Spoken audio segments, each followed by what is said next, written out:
या दरम्यान या ठिकाणी योग्य सुरक्षा व्यवस्था उभी करून कुठलाही अभ्यागत येऊ द्या, बिना बिल्ल्याचा तो इथे दिसणार नाही. कारण असंही माझ्या लक्षात आलेलं आहे की अनेक लोक तुम्ही परवानगी दिलेली नाही, कोणी परवानगी दिली नाही तरी या ठिकाणी आतमध्ये हे येतात कसे. आणि म्हणून मला असं वाटतं, मला चिंता यायची नाही, 2-4 लोक आले तर आले, फरक पडत नाही. पण याच्यातल्याच एखाद्याने येऊन जर इथे एखादी आतंकवादी घटना केली तर उद्याला याची जबाबदारी कोण घेणार आहे.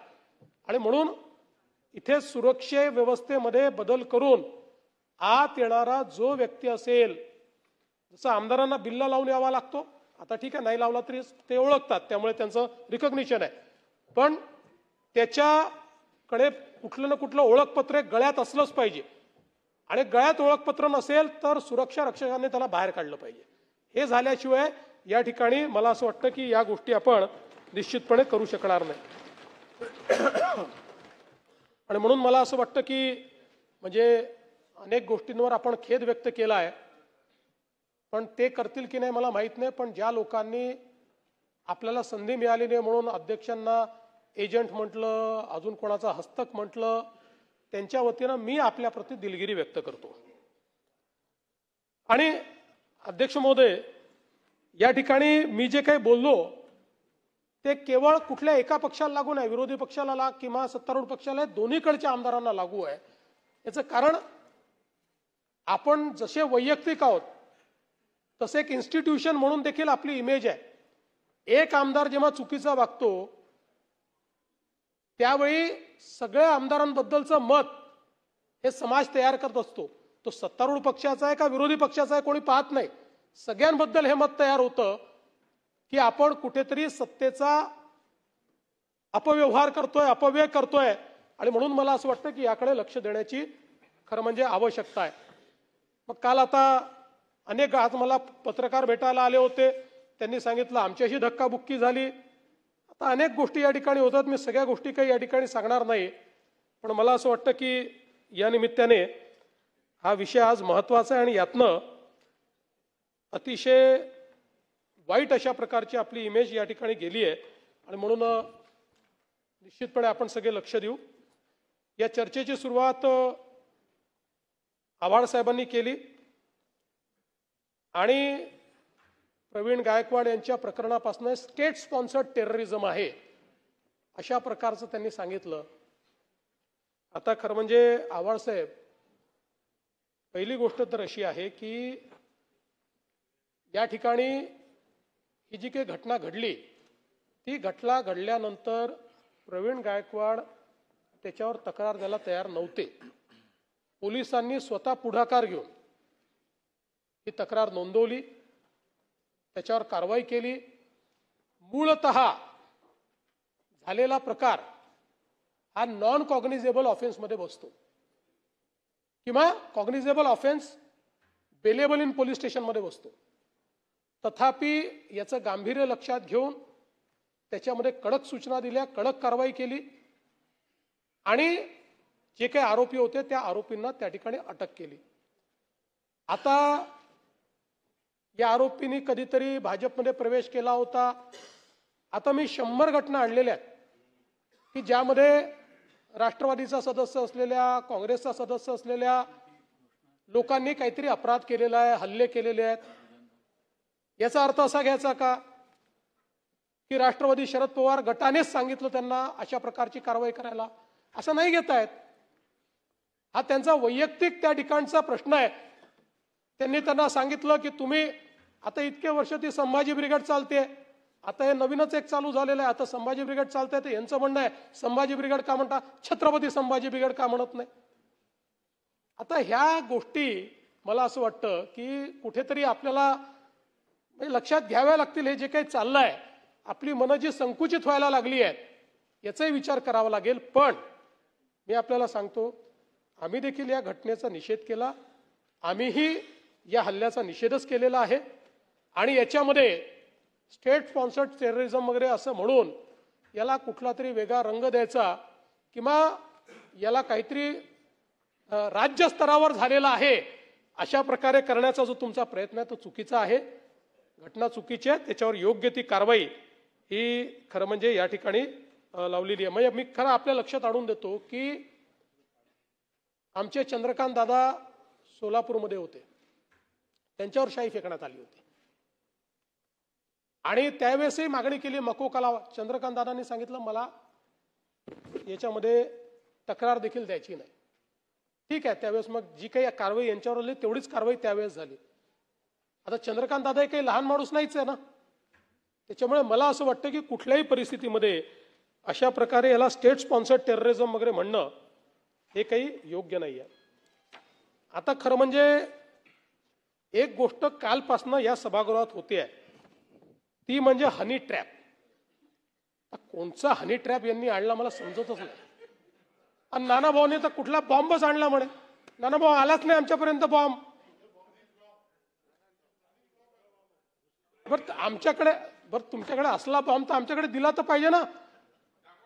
हनी आहे ना ट्रॅप आहे. नानाभाऊ असं आहे, कुठली घटना घडली असेल तर ती मांडली पाहिजे, पण माहोल असा क्रिएट होतोय आजी माजी मंत्री. आता सगळे एकमेकाकडे पाहून राहिले. इकडे आजी मंत्री आहे, इकडे माजी मंत्री आहे. हे आजी मंत्री आहे का माजी मंत्री आहे?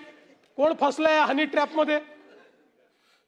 कुठल्याही आजी माजी मंत्र्याच्या हनी ट्रॅपचं या ठिकाणी तक्रारही नाही, पुरावेही नाही, अशी घटनाही समोर आलेली नाही. आणि हनी ट्रॅपच्या संदर्भात, हनी ट्रॅप नाहीच पण अशा संदर्भातली एक तक्रार या ठिकाणी आली होती. नाशिकच्या संदर्भात एका महिलेने तक्रार केली आणि त्यानंतर त्यांनी ती तक्रार परतही घेतली. एका उपजिल्हाधिकाऱ्याच्या संदर्भात अशा प्रकारची तक्रार होती. आणि आपण म्हणजे आता मला काही राजकीय पॉलिटिसाइज करायचं नाही, पण आपण सातत्याने व्यक्तीचा, हॉटेलचा, हॉटेल मालकाचा उल्लेख करताय. ती व्यक्ती काँग्रेसचा अध्यक्ष आहे, काँग्रेस पार्टीचा अध्यक्ष आहे. नाही नाही, पहिले त्याच्यावर इलेक्शन लढले आहे. इलेक्शनला आहे बा. नाही नाही, हे हे पंजाब.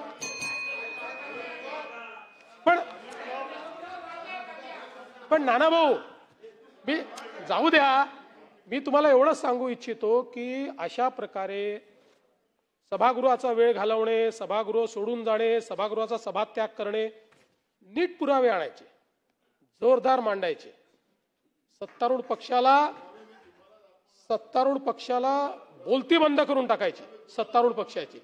पण जे नाहीच, म्हणजे काय म्हणतात ते, काय साप म्हणून काय धुपटणं असं काहीतरी म्हणतात ना.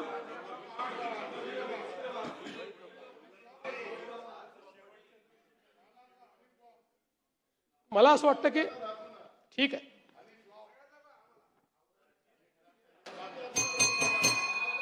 हो दे, रिप्लाय होऊ दे, बसून बोलू नका. उभं राहायची परवानगी दिली नाहीये, बसा. आणि वडेट्टीवार साहेब, मी आपल्याला सांगतो, महाराष्ट्र याआधी सुसंस्कृतच होता, तो आजही आहे.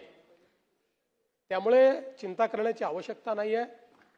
फक्त विष जे पेरतायत ना त्यांनी थोडं लगाम लावण्याची आवश्यकता आहे. बाकी महाराष्ट्राचा सुसंस्कृतपणा काही इकडे तिकडे जात नाही. आता काल मला हिंदी सक्ती हवीच कशाला असा एक वृत्तपत्रीय लेखाचा संग्रह हा प्राप्त झालेला आहे. फक्त हा जो काही संग्रह मला प्राप्त झालेला आहे तो देणाऱ्यांना माझी विनंती आहे की त्याच्यामध्ये काही अजून कात्रणं लावण्याची आवश्यकता आहे. ज्या कात्रणांमध्ये हा जो काही अहवाल या ठिकाणी शासनाने तयार केलेल्या कमिटीचा, की ज्या अहवालामध्ये समितीने रिकमेंडेशन दिलं होतं की 1ली ते 12वी हिंदी सक्ती करावी, जो माननीय उद्धव ठाकरे साहेबांच्या कॅबिनेट समोर आला. 1ली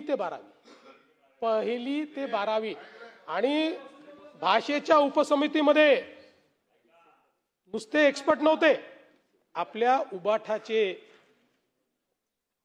एक प्रमुख नेते, ज्याने उपनेते आहेत शिवसेनेत, तुम्हाला माहिती आहे उपनेते किती मोठं पद आहे, ते त्या भाषेच्या उपसमितीचे त्यातले एक सदस्य होते. त्यांनी रिकमेंडेशन केलं 1ली ते 12वी हिंदी भाषा ही सक्तीची करावी. आणि तो अहवाल कॅबिनेटने स्वीकारला आणि नुसता स्वीकारला असं नाही, एक आठवड्यानंतर पुन्हा त्याचे जे काही मिनिट्स असतात ते कन्फर्मेशनला येतात. ते माननीय उद्धव ठाकरे साहेबांनी कन्फर्म केले, माननीय उद्धव ठाकरे साहेबांनी त्याच्यावर सही केली. त्यामुळे माझं बाकी काही म्हणणं नाही. माझं म्हणणं नाही, ते ठीक आहे. एकदा कॅबिनेटने काही स्वीकारलं, जी आर त्याचं प्रतिफळ असतं. आदित्यजी मेन कॅबिनेट असते, पण हरकत नाही. मी मी मी मी त्याच्यावर आक्षेपच घेत नाहीये. नाही, मी त्याच्यावर आक्षेपच घेत नाहीये. मी एवढंच म्हणतोय की काल ज्या मला वृत्तपत्राचा झाली, तर तेच तो जो मी माननीय उद्धवजींनी मला दिल्यामुळे मी अतिशय नीट अशा प्रकारे हा जो काही लेखांचा संग्रह आहे, हे जे पुस्तक आहे ज्यात कात्रण आहे, वाचलं. माझी एवढीच मागणी आहे की त्याच्यामध्ये ज्यावेळेस हा अहवाल आपल्याला सुपूर्द केला होता त्याची बातमी पण लावावी. तो अहवाल स्वीकारल्याच्या बातम्या ज्या पेपरला आलेल्या आहेत ती पण बातमी त्याच्यामध्ये लावावी. आणि मंत्रिमंडळाचा निर्णय झाल्यानंतर त्या संदर्भात ऑफिशियल पोस्टही आपण केलेली आहे, त्याचंही कात्रण त्यात लावावं. एवढीच माझी माफक मागणी आहे. त्यापेक्षा जास्त माझी काही मागणी या संदर्भातली नाही.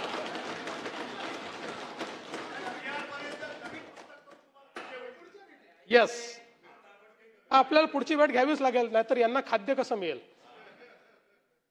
हे एक कठीणच झालंय. जयंतराव, तुम्ही माझ्याकडे येऊन गेले की तुम्ही भाजपमध्ये येणार, हे आमच्याकडे येऊन गेले की हे भाजप सोबत येणार. म्हणजे आपण संवादाच्या गोष्टी करतो. आणि आता मी माध्यमांना दोष देत नाही, पण माझी त्यांना विनंती आहे की संवाद राहू द्या. कोणी कोणाला भेटलं म्हणजे तो त्याच्या पक्षातच चालला आहे किंवा त्यांची युतीच होते आहे.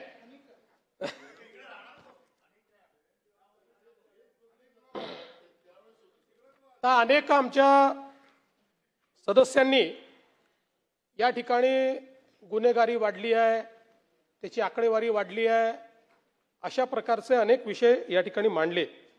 खरं म्हणजे इतके वर्ष मी गृह विभागाच्या चर्चेला उत्तर देताना नेहमी हे सांगतो की गुन्हेगारीच्या संदर्भात आकडेवारीने त्याचं समर्थन करणं किंवा आकडेवारीने त्याचं विश्लेषण करणं हे खूप संवेदनशील वाटत नाही.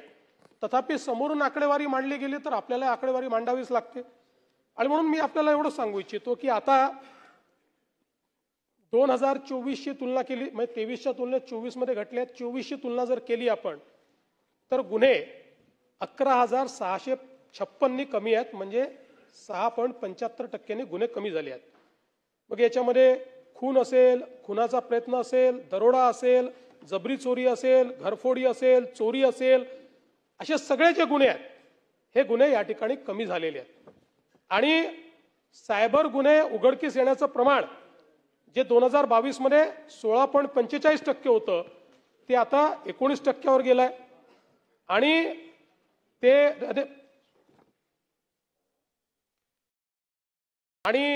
यासोबत ते आता साधारणपणे आपण जर बघितलं तर याच्यामध्ये मोठ्या प्रमाणात 2021 सालचा जर आपण विचार केला तर फसवणूक झालेल्यांपैकी जी काही रक्कम आहे फक्त 2.75% रक्कम ताब्यात येत होती. आता ती 2.75%वरनं फसवणूक झालेल्या केसेसमध्ये सायबर फ्रॉडमध्ये जवळपास 16% पोहोचलेली आहे. हे काही समाधानकारक आहे असं नाही आहे, पण ही चांगली प्रगती आहे. मी सांगू इच्छितो की 3%वरनं 16%वर आपण पोहोचलो आहोत. आणि आता जर गोल्डन अवरमध्ये अशा प्रकारच्या फ्रॉडची माहिती मिळाली तर आपण 90% केसेसमध्ये त्या ठिकाणी पैसे वाचवू शकतो आहोत. अशा प्रकारची परिस्थिती ही आपल्याला या ठिकाणी पाहायला मिळते. आता काही लोकांना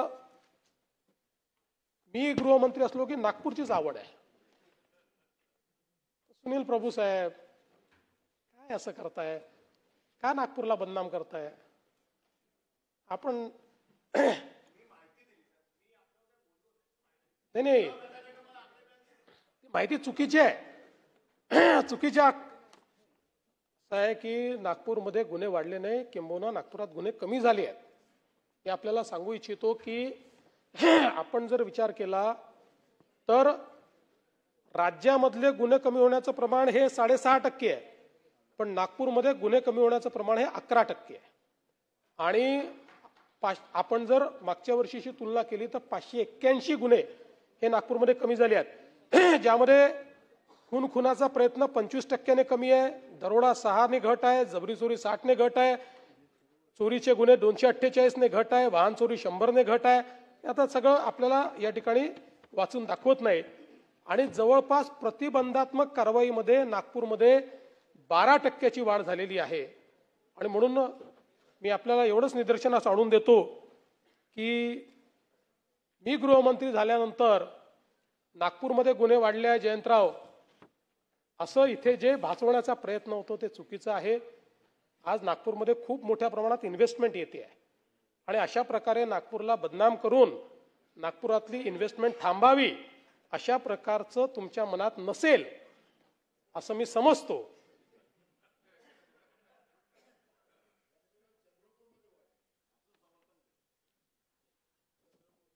महापेमध्ये आता आपण अत्याधुनिक अशा प्रकारचा सायबर सुरक्षा प्रकल्प कार्यान्वित केलाय आणि पुढील 5 वर्षामध्ये 5000 पोलिसांना सायबर प्रशिक्षित आपण करतो. मी मागे देखील सांगितलं की आता याला आपण सायबर कॉर्पोरेशन मध्ये परिवर्तित केलाय आणि आपल्या सायबर कॉर्पोरेशनने तयार केलेलं हे जे काही सायबर सेंटर आहे हे लोकांना इतकं आवडलं की आता 4 राज्यांनी आपल्याला आपल्या कॉर्पोरेशनला काम देण्याचं त्या ठिकाणी ठरवलेलं आहे, त्यांच्याकडे अशा प्रकारचं सायबर सेंटर तयार करण्याकरता.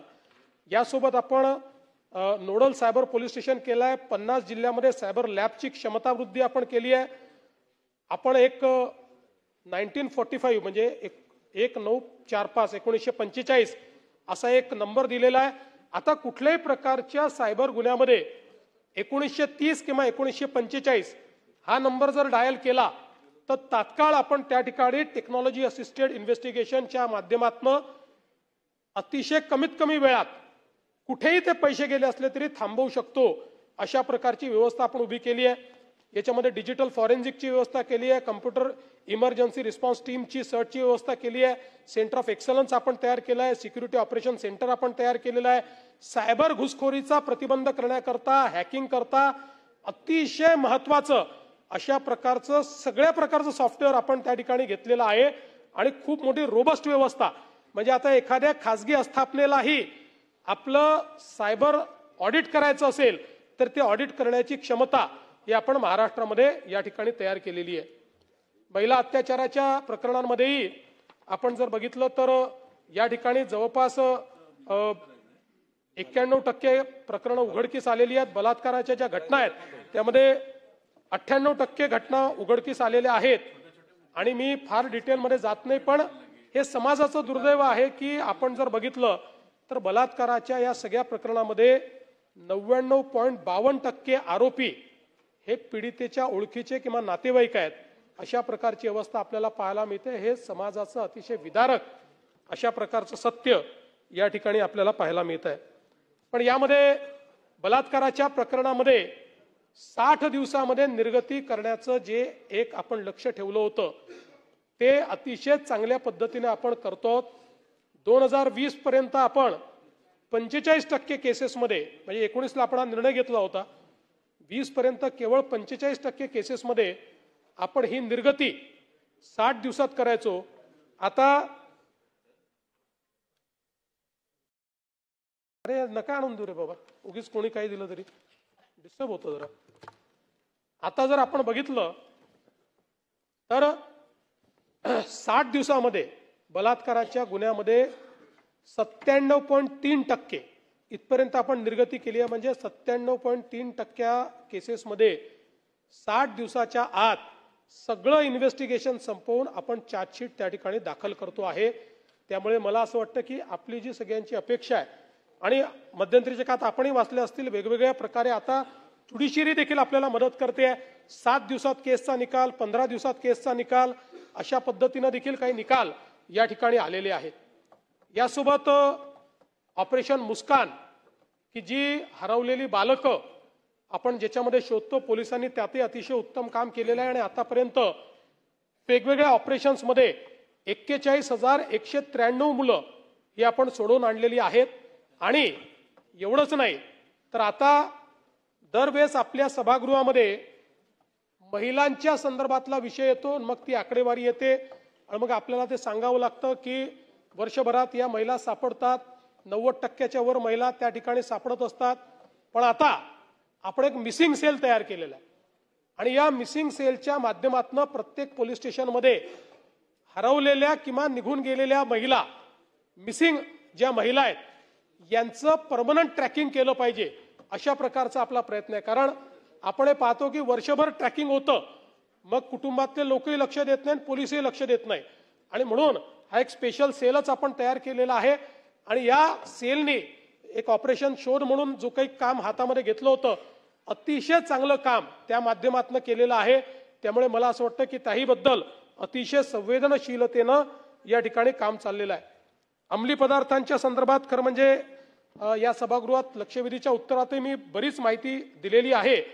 पण आपण जवळपास मे 24 अखेरीस 1568 आरोपींना अटक केली होती. मे 25च्या अखेरीस 2194 आरोपींना आपण अटक केली आहे. आणि आता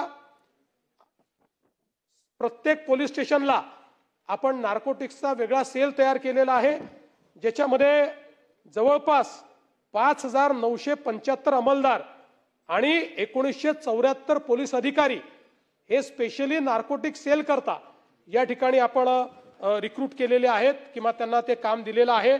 आणि आपल्या समोर पुढच्या काळामध्ये नार्कोटिक्स हा एक खूप मोठं आव्हान तयार झालेलं आहे. याकरता इफेक्टिव्हली कारवाई करण्याकरता प्रत्येक पोलीस स्टेशनच्या स्तरावर आपण ही कारवाई केली आहे. आणि मला नाही, तेही मला सांगायचं आहे की यापूर्वी नार्कोटिक्समध्ये आपल्यासमोर हा प्रश्न होता की 30 ती मंडळी वारंवार गुन्हा करायची, हॅबिच्युअल, पण त्यांच्यावर आपल्याला लावण्याकरता कुठलंही अशा प्रकारचं प्रतिबंधात्मक कायदा नव्हता. याच अधिवेशनामध्ये दोन्ही सभागृहांनी अशा केसेसमध्ये MCOCA म्हणजे मकोका लावायची परवानगी दिलेली आहे. तो कायद्यात आपण बदल केलेला आहे. त्यामुळे आता यानंतर अशा प्रकारच्या केसेसमध्ये आपल्याला मकोका हा निश्चितपणे त्या ठिकाणी लावता येईल. आणि मला हे देखील सांगायचं आहे की आपण एक निर्णय घेतला होता की जे पोलीस अशा प्रकरणामध्ये आढळतील त्यांना सस्पेंड नाही तर त्यांना बडतर्फ करायचं. 13 पोलिसांना आपण आतापर्यंत बडतर्फ केलेलं आहे. आणि कुठल्याही स्तरातला असो, तो अधिकारी असो की अंमलदार असो, जो ड्रग्सच्या केसमध्ये डायरेक्टली इनडायरेक्टली आहे असा पुरावा असेल त्याला या ठिकाणी सस्पेंड नाही केलं जाणार, त्याला बडतर्फच केलं जाईल. हा निर्णय देखील आपण या ठिकाणी केलेला आहे. मला असं वाटतं की मकोकाचा तर विषय मी आपल्याला सांगितला. नवीन टास्क फोर्स जी आपण तयार केलेली आहे त्याही संदर्भात मी आपल्याला सांगितलेलं आहे. आणि म्हणून मला असं वाटतं की मोठ्या प्रमाणात ही कारवाई आपण करतो. काल बोलताना आव्हाड साहेब आपण जनसुरक्षा कायद्याच्या संदर्भात बोललात. पहिल्यांदा तर मी आपल्याला सांगतो की डावे आणि कडवे डावे यातलं अंतर आपण समजून घ्या. आपल्याला थोडक्यात हे अंतर सांगायचं असेल तर इस्लाम आणि आयसिस यांच्यात जे अंतर आहे तेच डावे आणि कडव्या डाव्यात. इस्लाम हा वेगळा आहे, तो एक धर्म आहे, आणि आयसिस हा एक विचार आहे. त्यामुळे जगामध्ये आता एक टर्मिनॉलॉजी तयार झाली आहे, इस्लामिस्ट एक्स्ट्रीमिझम. ती आयसिस करता वापरली जाते. त्याचा अर्थ प्रत्येक मुस्लिम धर्माचं पालन करण्याकरता ती नाही आहे. तसंच कडवे डावे म्हणजे लेफ्टिस्ट एक्स्ट्रीमिस्ट. त्यामुळे डावे आणि कडवे डावे याच्यात हे अंतर करण्यात आलेलं आहे. डाव्यांना कुठेही विरोध नाही आहे याच्यामध्ये. उलट मी त्या दिवशी सांगितलं की अशा प्रकारची पहिली प्रतिबंधात्मक कारवाई UAPAच्या अंतर्गत डाव्या पक्षाचे आयकॉन असलेले बंगालचे मुख्यमंत्री बुद्धदेव भट्टाचार्य यांनी communist party of India Maoist या पार्टीला त्या ठिकाणी कायद्याच्या अंतर्गत प्रतिबंधित केलं. त्यामुळे मी पुन्हा एकदा सांगतो, हा कायदा डाव्यांच्या विरोधात नाही. हा कायदा कोणाही व्यक्तीला तुम्ही आंदोलन करू नका, सरकारच्या विरोधात बोलू नका, सरकारच्या विरोधात लिहू नका, याकरता हा कायदा नाही. हा कायदा केवळ माओइस्ट विचारसरणी जी आहे, कडवी डावी विचारसरणी आहे, या विचारसरणीला प्रोपोगेट करून भारताच्या संविधानाच्या विरोधात अराजक तयार करण्याचा जे प्रयत्न करतायत अशा संघटनांना बॅन करणे आणि मग बॅन संघटनेचं जो काम करतोय त्याच्यावर कारवाई करण्याकरता या कायद्यामध्ये इंडिव्हिज्युअल व्यक्तीला अरेस्ट करताच येत नाही. कुठल्याही व्यक्तीला थेट अशा प्रकारे आणि कुठल्याही संघटनेवर बॅन टाकायचा असेल तर पहिल्यांदा उच्च न्यायालयाचे न्यायमूर्ती आणि जिल्हा न्यायालयाचे न्यायमूर्ती यांच्या समोर जाऊन आपले पुरावे दाखवून त्यांनी ते पुरावे योग्य सांगितलं तरच तुम्हाला त्या ठिकाणी बॅन करता येतं आणि त्या बॅनवरही हायकोर्टात जाण्याकरता 30 दिवस देण्यात आले आहेत. मला असं वाटतं की एवढा लिबरल कायदा दुसरा कुठलाही नाही. आपला मकोकाचा कायदा देखील याच्यापेक्षा भयानक आहे. म्हणून मी पुन्हा एकदा आपल्याला सांगतो, आपण डोक्यातनं काढावं आणि जे लोक याच्या विरोधात आज प्रचार करतात त्यांनी डोक्यातनं काढावं. पूर्णपणे लोकशाहीची तत्व आणि भारतरत्न डॉक्टर बाबासाहेब आंबेडकरांचं संविधान पाळून तयार करण्यात आलेला हा कायदा आहे. या कायद्याच्या माध्यमातून कोणावरही चुकीची कारवाई ही करण्यात येणार नाही. आज खरं म्हणजे काल ज्ञानराधाच्या संदर्भात देखील प्रकाशदादांनी विषय मांडला, अनेकांनी विषय मांडले आणि म्हणून आता ठेवीदाराचं संरक्षण करण्याचा जो आपला कायदा आहे, या कायद्यामध्ये आता मॅक्सिमम शिक्षा ही 6 वर्षाची आहे. आता 7 वर्षाच्या आतली शिक्षा असली तर तुम्हाला प्रथमदर्शनी अरेस्टच करता येत नाही, तुम्हाला त्यांना नोटीसच द्यावी लागते. त्यामुळे आपण हा निर्णय केलेला आहे की ठेवीदाराचं संरक्षण करण्याचा जो कायदा आहे याच्यामधल्या शिक्षेमध्ये आणि दंडामध्ये दोन्हीमध्ये आपण वाढ करणार आहोत. आणि त्यासोबत या संबंधित संचालकांनी घोटाळा उघडकीस आल्यापासून 6 महिने आधीपर्यंत जे काही व्यवहार केले असतील हे व्यवहार रद्द करण्याची देखील आपण त्या ठिकाणी तरतूद करतो. कारण आपलं लक्षात आलं की अनेक वेळा हे लोक काय करतात की जेव्हा असं उघडकीस येईल असं वाटत असेल त्यावेळी आपली सगळी जमवलेली संपत्ती ही नातेवाईकाच्या नावाने, दुसऱ्याच्या नावाने, तिसऱ्याच्या नावाने त्या ठिकाणी करतात, व्यवहार करतात आणि म्हणून त्यांना पकडतो त्यावेळेस त्यांच्या नावावर संपत्तीच मिळत नाही आणि आपल्याला ती या कायद्यात जप्त करता येत नाही. आणि म्हणून याही संदर्भात आपण आता हा प्रयत्न करतो. सीसीटीव्हीच्या संदर्भातही एकात्मिक यंत्रणा तयार करण्याचा आपला प्रयत्न आहे. त्या संदर्भात मोठ्या प्रमाणात आपण ते देखील कारवाई आता या ठिकाणी करतो. हुक्का पार्लरच्या संदर्भात आपण मागच्या काळामध्ये कायदा केला, त्या कायद्याच्या अनुसार आपण अनेक वेळा त्या ठिकाणी छापे देखील मारतो. पण असं लक्षात येत आहे की वारंवार काही ठिकाणी अशा प्रकारचे गुन्हे घडतात आणि मग आपण 7 दिवसाकरता लायसन्स त्याचा रद्द कर, 1 महिन्याकरता लायसन्स रद्द कर. आता कायदेशीर तरतूद करून 3ऱ्या गुन्ह्यामध्ये त्याचा लायसन्स परमनंट रद्द करण्याचा निर्णय आपण या ठिकाणी घेतो. मला हे देखील सांगितलं पाहिजे की पोलिसांच्या सक्षमीकरणाकरता मोठ्या प्रमाणात पोलीस भरती आपण सुरू केली आणि एक रेकॉर्ड आपण केला आहे की अगदी लगतच्या 22 ते 25 या 3 वर्षाच्या कालावधीमध्ये महाराष्ट्रामध्ये 38,802 पोलिसांची भरती आपण केलेली आहे. 38,802 आणि 13,560 नवीन भरतीचा प्रस्ताव आपण आणलेला आहे. हा रेकॉर्ड आहे. राज्याच्या इतिहासामध्ये एवढी पोलीस भरती यापूर्वी कधीही झालेली नाही.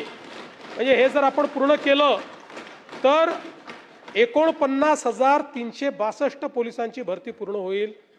आणि आपण जे नवीन आकृतीबंध वगैरे तयार केलेले आहेत त्यानुसार पोलिसांची संख्या एकदम आपल्याला रीच करता येणार नाही, पण यांनी जवळपास त्याच्या जवळ आपण पोहोचण्याचा प्रयत्न हा या निमित्ताने करणार आहोत, हे देखील मला सांगितलं पाहिजे. भोंग्याच्या संदर्भात मी या सभागृहात सांगितलेलं आहे की न्यायालयाच्या निर्णयाप्रमाणे भोंग्याच्या संदर्भातली कारवाई आपण केलेली आहे. आता भरारी पथक देखील आपण तयार करतो आहोत आणि यानंतरही जर कुठे अशा प्रकारे अवैध भोंगे आढळले तर ज्या पोलीस अधिकाऱ्याच्या अखत्यारीत तो भाग येत असेल त्याच्यावर कारवाई ही करण्याचा निर्णय आपण या ठिकाणी केला आहे. MPDA मध्ये देखील आता आपण एक सुधारणा केलेली आहे. आता जुगार, बेकायदेशीर लॉटरी व्हिडिओ पायरसी, अत्यावश्यक वस्तूंचा काळा बाजार, मानवी अपव्यापार अशा इसमांवरही इतर कायद्यांसोबत आता MPDA देखील आपल्याला लावता येणार आहे. अशा प्रकारची व्यवस्था याच्यामध्ये करण्यात आलेली आहे. विचार करू. नवीन 3 कायद्यांची गतिमान अंमलबजावणी करणं, पीडितेला लवकर न्याय मिळेल अशा प्रकारे पीडितेच्या भाषेमध्ये FIR, e-FIR, email, electronic record याला आता मान्यता मिळालेली आहे. इलेक्ट्रॉनिक समन्स आता आपल्याला पाठवता येतं. द्वेष प्रसरवणे, मॉब लिंचिंग असे गुन्हे आता परिभाषित झालेले आहेत. सगळ्या गुन्ह्यांमध्ये 90 दिवसाच्या आत आता तपास करायचा ही टाइमलाईन ठरवण्यात आलेली आहे. अर्थात महिलांविरुद्धच्या गुन्ह्यात 60 दिवसाचीच टाइमलाईन ठरवण्यात आली आहे. आणि आता फॉरेन्सिक एव्हिडन्सला सगळ्यात जास्त महत्त्व प्राप्त झालेलं आहे. आणि 7 वर्षापेक्षा जास्ती शिक्षेचे जे सगळे गुन्हे आहेत या गुन्ह्याचा तपास हा फॉरेन्सिक व्हॅननीच करायचा आहे. ती व्यवस्था आपण केली आहे. क्राईम सीनवर आता फॉरेन्सिक टीम त्या ठिकाणी जाईल. क्राईम सीनचा पूर्ण व्हिडिओग्राफी केली जाईल. एव्हिडन्स कलेक्ट करत असताना त्याची व्हिडिओग्राफी केली जाईल.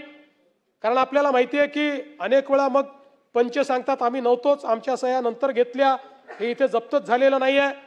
आणि सगळा जो काही एव्हिडन्स आहे हा ब्लॉकचेन पद्धतीनं स्टोअर करण्याच्या संदर्भातलं देखील आपण आता त्या ठिकाणी काम चालू केलेलं आहे.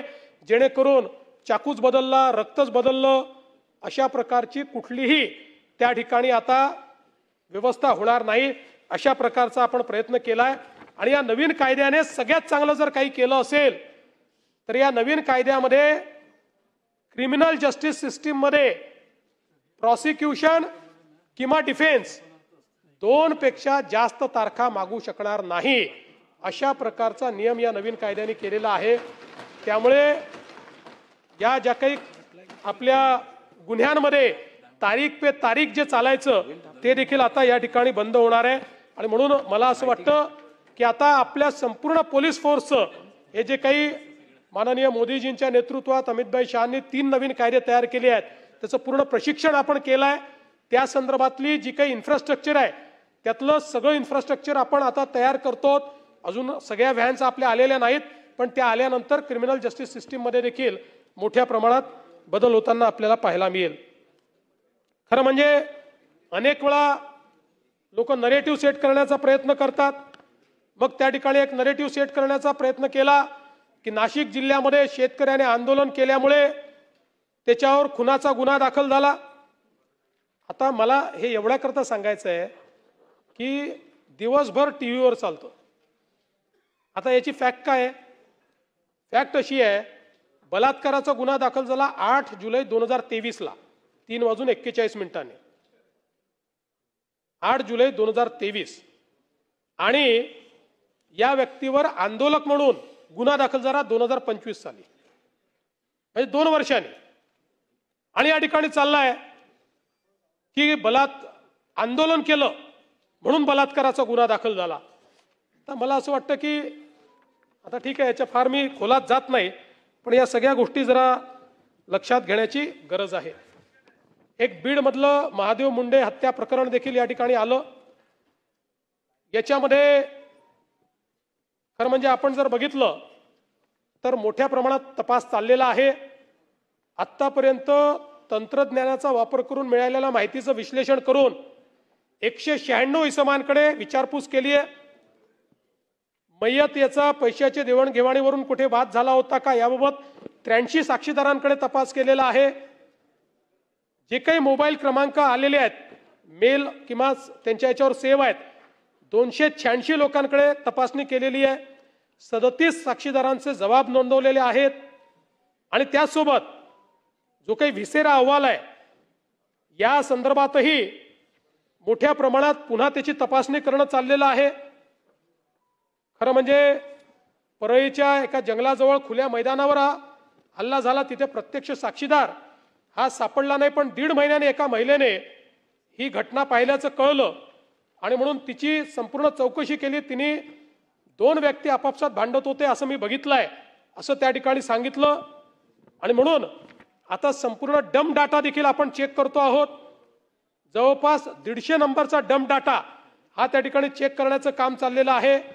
त्यामुळे मी एवढंच आश्वस्त करू इच्छितो, कारण त्यांच्या पत्नी निश्चितपणे पत्नीला सर्वाधिक त्या ठिकाणी दुःख असेल, त्यांचा आक्रोश आपण समजू शकतो. पण याच्यामध्ये कुठेही कोणालाही पाठीशी घातलं जाणार नाही. तर या संदर्भात जी काही कारवाई करण्याची गरज आहे ती कारवाई केली जाते आणि पुढे देखील ती केली जाईल. एक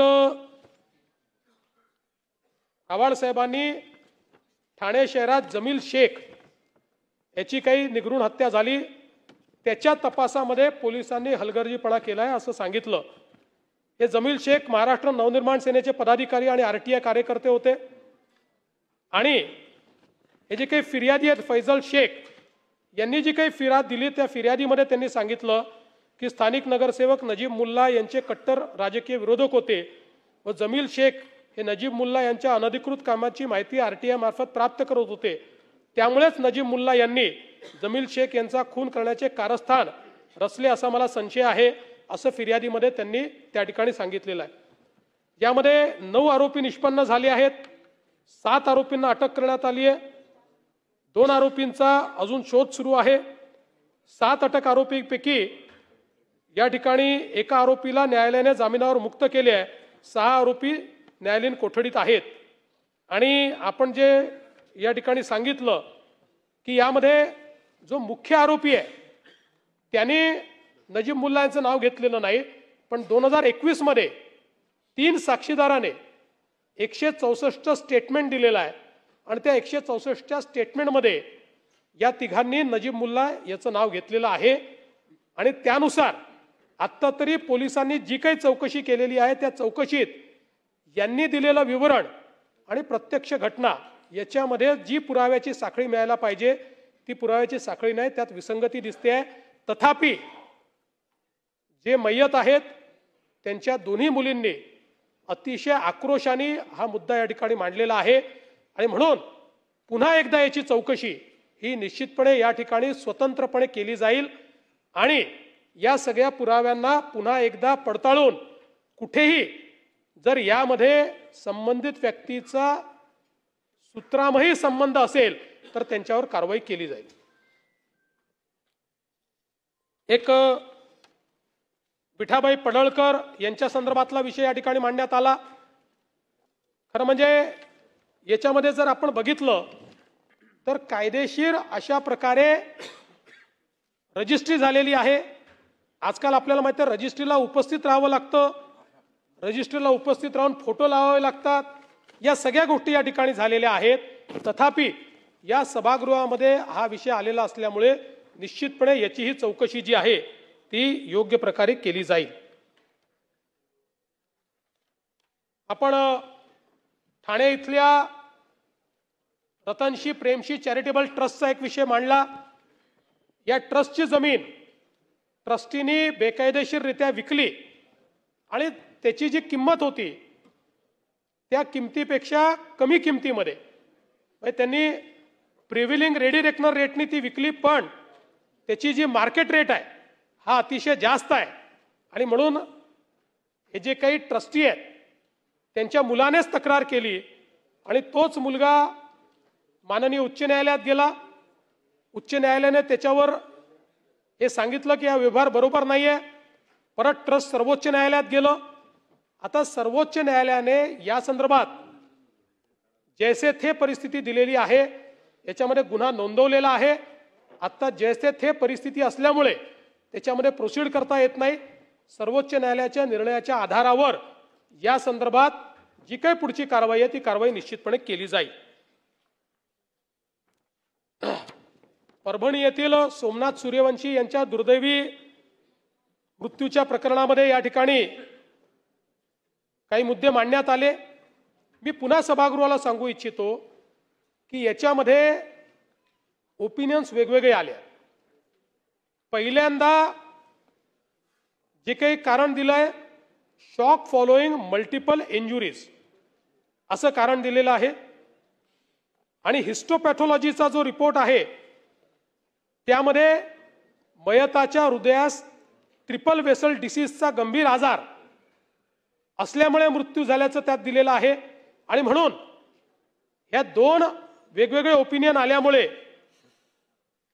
मृत्यूचं निश्चित कारण काय आहे याकरता हे दोन्ही रिपोर्ट हे जे शासकीय महाविद्यालय व रुग्णालय मुंबई येथे पाठवण्यात आले आणि त्यांचा अभिप्राय घेण्यात आला. त्या अभिप्रायामध्ये त्यांनी आता दिलेला अभिप्राय असा आहे की मृत्यू हा coronary artery disease with acute coronary syndrome यामुळे झालेला आहे.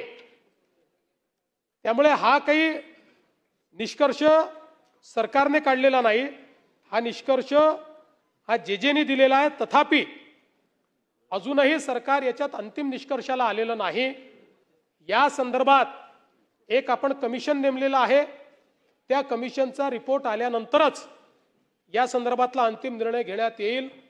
पण मी एवढंच आश्वस्त करतो की सोमनाथ सूर्यवंशी यांच्या या मृत्यूच्या प्रकरणामध्ये कोणालाही पाठीशी घालण्याचा शासनाचा विचार नाही. आपल्याला माहिती आहे की आंदोलकांवर वाजवीपेक्षा बळाचा वापर केल्यावरून पोलीस निरीक्षक घोरबाण, एक अजून पोलीस उपनिरीक्षक आणि 3 पोलीस अंमलदार यांना आपण निलंबित देखील केलेलं आहे. त्यामुळे आता मुंबई उच्च न्यायालयाचे न्यायमूर्ती VL अचलिया यांच्या अध्यक्षतेखाली ही जी काही चौकशी चाललेली आहे त्याचा रिपोर्ट आल्यानंतर या संदर्भातला अंतिम जो काही निष्कर्ष आहे तो सरकार काढेल. एवढंच या निमित्ताने मी सांगतो. विजय वडेट्टीवार साहेबांनी शालार्थ पोर्टलवर बोगस ID तयार करून या ठिकाणी जो काही घोटाळा झालेला आहे ही वस्तुस्थिती आहे. आणि म्हणून या संदर्भात मी आणि शिक्षण मंत्र्यांनी चर्चा केली आणि आमचं हे मत झालेलं आहे की जसा हा एक घोटाळा उघडकीस आला असा राज्यामध्ये इतरही जिल्ह्यांमध्ये घोटाळा असण्याची शक्यता नाकारता येत नाही.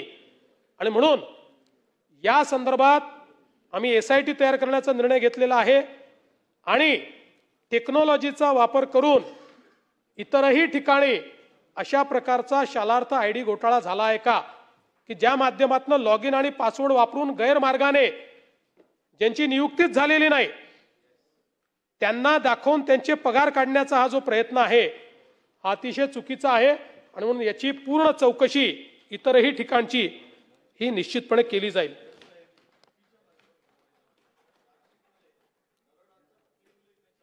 नाही, चार्जशीट ज्यांचा असं आहे की याच्यावर एकावर नाही खूप लोकांवर कारवाई झालेली आहे आणि पुरावा ज्यांच्या विरुद्ध त्यांच्याच विरुद्ध चार्जशीट आहे. आपण चार्जशीट जर बघितली तर पुराव्यासहित चार्जशीट आहे. चेक करू आपण. जर या गुन्ह्यामध्ये कोणाला पाठीशी घालण्याचं कारणच नाही, कारण हे पाप आहे. अशा प्रकारे खोट्या शिक्षक दाखवून आणि त्यातनं राज्याला लुटण्याचा हा प्रकार आहे. हो, माननीय आता तर छोटा आहे पण हा राज्यात आहे का जर बघितलं तर बघ, हा जर राज्यात निघाला ना तर 2-3 हजार कोटीचा तर नक्की निघेल.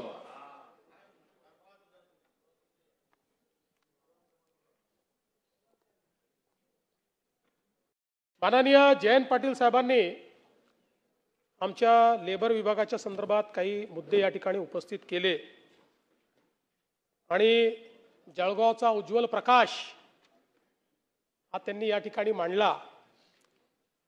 जयंतराव, प्रकाशाचं दुसरं नाव काय माहिती आहे? उज्ज्वल प्रकाश. प्रकाशाचं दुसरं नाव काय माहिती? उज्ज्वल म्हणजे प्रकाश. प्रकाशाचं दुसरं नाव काय माहिती आहे? ते आहे संदीप. ते आहे संदीप. त्यामुळे जो यवतमाळचा प्रकाश तुम्हाला भेटतो आहे उससे आप बाज आ रही हो कि नहीं आ रही हो मुझे पता नहीं है. पण ऐका, तीच सांगतो, फॅक्टवरच आहे मी. आपण अतिशय हुशार आहात आणि मी आपला प्रशंसक राहिलेलो आहे. पण अलीकडच्याच काळात आपण गजनी सिनेमा पाहिला का?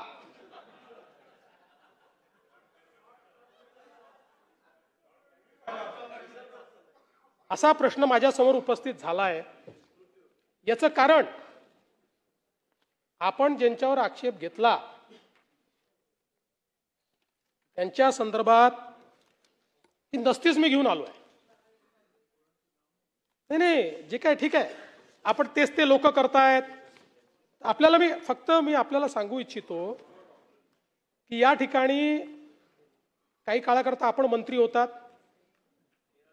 त्या काळामध्ये एक प्रस्ताव आला.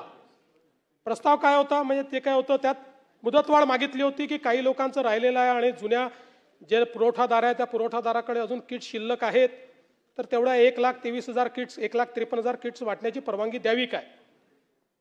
तर प्रस्ताव होता सचिव तथा मुख्य कार्यकारी अधिकारी महाराष्ट्र इमारत व बांधकाम कामगार कल्याणकारी मंडळ मुंबई यांनी उक्त पत्रान्वये 1,53,698 अत्यावश्यक वस्तू संच एसेन्शियल किट व 1,53,498 सुरक्षा सेफ्टी किट वाटपास मुदतवाढ देण्याच्या विनंतीस मान्यता देण्यास हरकत नसावी. आणि मग पुढे त्यांनी असंही म्हटलं की सद्यस्थितीत मंडळाकडे 20,67,000 बांधकाम कामगारापैकी 13,84,730 एवढ्या बांधकाम कामगाराची नोंदणी जीवित आहे, सक्रिय आहे. आणि नोंदणी केलेल्या जीवित 13,84,770 पैकी 9,27,730 बांधकाम कामगारांना अत्यावश्यक संच व सेफ्टी किट हे वाटप केल्यानंतर उर्वरित 4,57,000 बांधकाम कामगारांना हे संच वाटप करण्याबाबत पुढची काय कारवाई करायची, अशा प्रकारचा 2 प्रस्ताव आपल्या पुढे आले. आपण बघितलं असेल, मी गजनी का म्हटलं, आपण म्हणाले मी तर त्यांच्यावर टाकलो, असं नाही आहे. आपण आपल्या अक्षरात लिहिलंय स्वतः. प्रस्ताव मान्य. आणि दुसरं, ब संदर्भात उर्वरित 4,53,000 बांधकाम कामगारांना सध्याच्याच कंत्राटदारामार्फत त्याच दराने दोन्ही संच पुरवण्यात यावे. आपलं अक्षर आहे. पाहिजे तर आपला आक्षेप असेल तर फॉरेन्सिकला पाठवून देतो.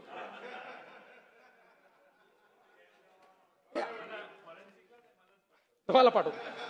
नाही, मी आपल्या हितवर शंका घेत नाही. म्हणजे असं आपण बेनोव्हेलंट लोक आहोत, आपल्याला असं वाटू शकतं की 4,53,000 कामगार राहिले आहेत आणि मग पुढची प्रक्रिया करायला वर्ष जाईल, त्यामुळे देऊन टाका बाबा. पण मी आपल्याला एवढंच सांगू इच्छितो की आपण जे आक्षेप माननीय आमच्या फुंडकर साहेबांवर घेतले, बिचारे नवीन नवीन मंत्री आहेत, मग त्यांच्यावर झाले की नाही खात्यावर, म्हणजे तर हे ठीक आहे.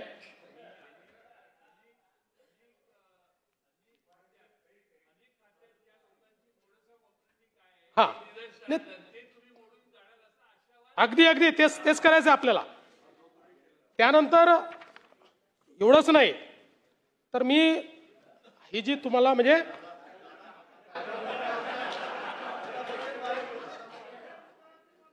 नाही, आणि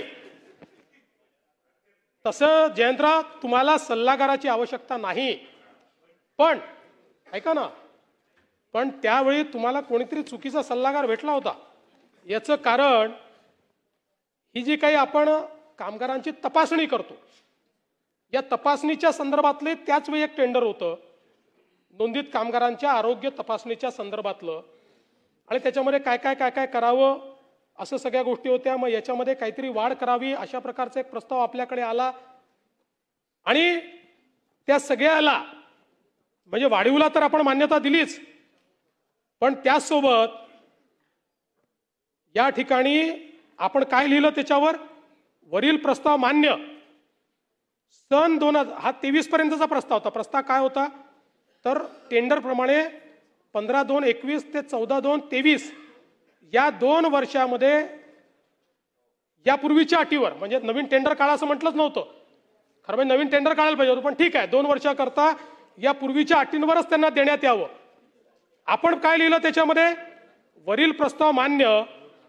सन 2023 नंतर मुदतवाढ देताना, म्हणजे आधीच ठरवलं तुम्ही मुदतवाढ द्यायची आहे, ही मुदतवाढच होती.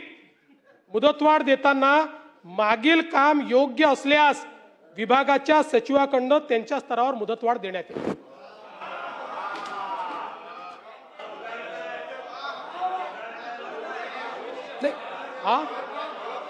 नाही जयंतराव, योग्य असल्यास कसं देता येईल मला सांगा. एक टेंडर संपलं तरी तुम्ही त्याला 2 वर्षाची मुदतवाढ देताय आणि त्याच्यावरही तुम्ही म्हणताय की त्याच्यानंतरही आवश्यक असेल तर मुदतवाढ द्या. तर नाहीये असा नाहीये प्रस्ताव.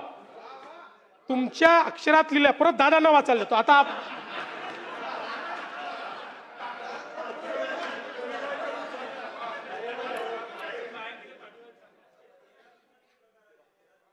परत मला